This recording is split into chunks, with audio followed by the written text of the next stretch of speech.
Olá, eu sou o pastor Dudu. E eu sou a pastora Vanessa. E o programa DR está de volta hoje com o tema... Gula. Olha Os 7 pecados capitais. Hoje a gente vai falar sobre gula. Se liga aí que o DR está começando.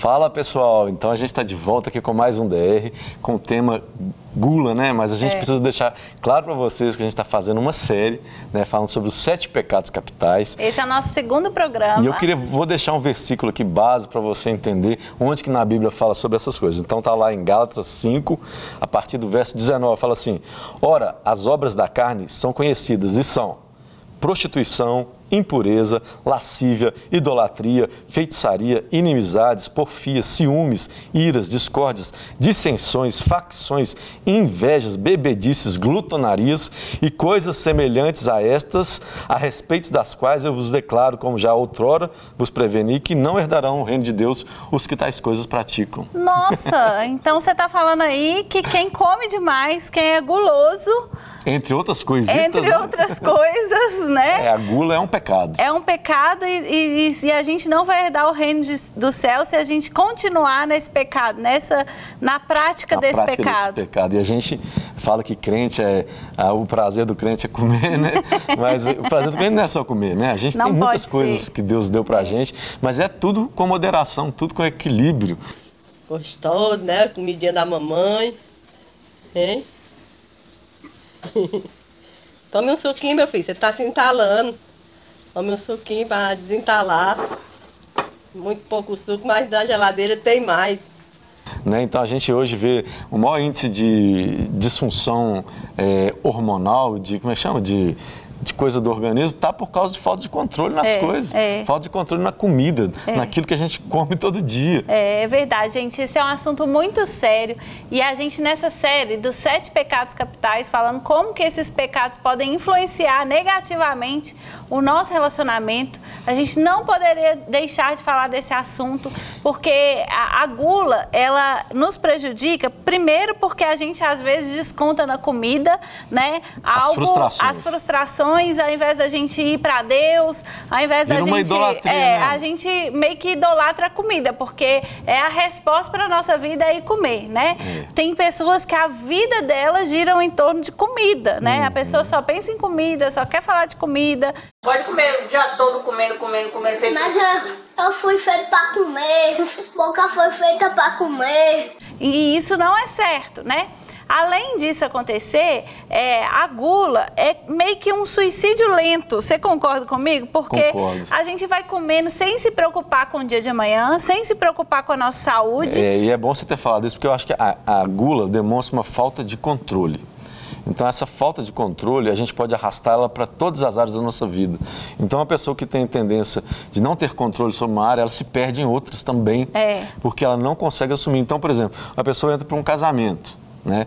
E leva para dentro dele o hábito de comer desesperadamente, aquela pessoa que não espera ninguém para comer, que quer ser o primeiro a servir, não olha quantas pessoas tem dentro de casa para comer e enche seu prato, faz aquele pratão, né? Pega as melhores carnes, tudo e põe no prato dela, né? Essa pessoa é gulosa, ela não está pensando no outro. Então ela leva isso para a prática de vida dela de outras áreas.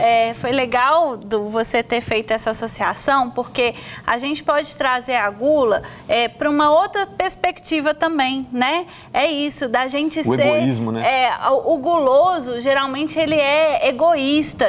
Geralmente, ele só pensa nele, né? Ele vai ser aquela pessoa que ele só vai pensar nos seus interesses. Se eu quero comer isso agora, eu vou comer. Tô nem aí, né? Tô nem aí pra minha saúde. E não é por amor próprio, mas é pelo contrário. A pessoa acaba não se amando. É uma falta de cuidado.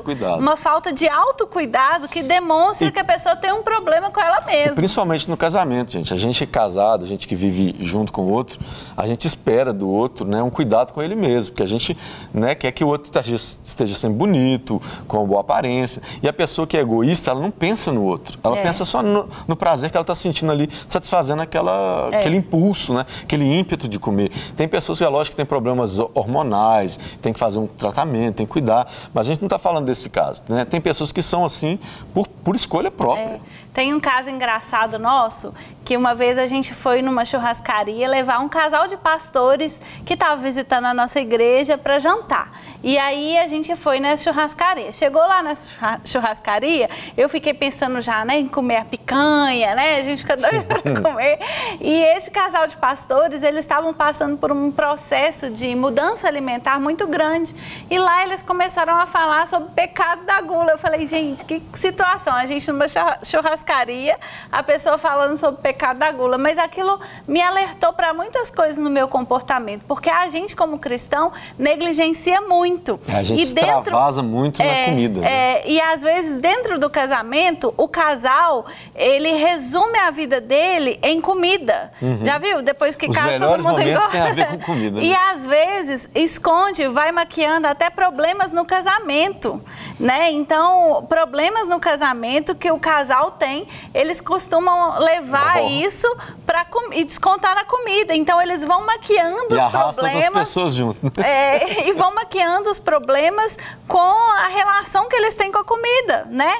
É muito sério isso, gente. Agora, a gente não pode deixar de falar também que o guloso, ele pode ser guloso nessa adaptação aí que a gente está fazendo da gula aqui. Para os relacionamentos? Para os relacionamentos, tipo, querer a pessoa só para si, né? Então, eu quero o Eduardo só para mim. É o egoísmo de novo. O Eduardo, ele não vai cumprir o propósito. Não compartilha o outro com ninguém. Não vai cumprir o propósito dele como pastor, porque eu não vou deixar ele perto de outras pessoas. Ele não vai ser abençoador na família dele, com a mãe, com os irmãos, porque eu não vou deixar. Então, acaba que o guloso, ele vai mudando esse comportamento. É o que eu falei, também, né? Ele transfere de uma prática de só alimentar para uma prática social. Ele se torna uma pessoa egoísta socialmente. Porque a relação dele com a comida vai extrapolar só a relação com a comida, né?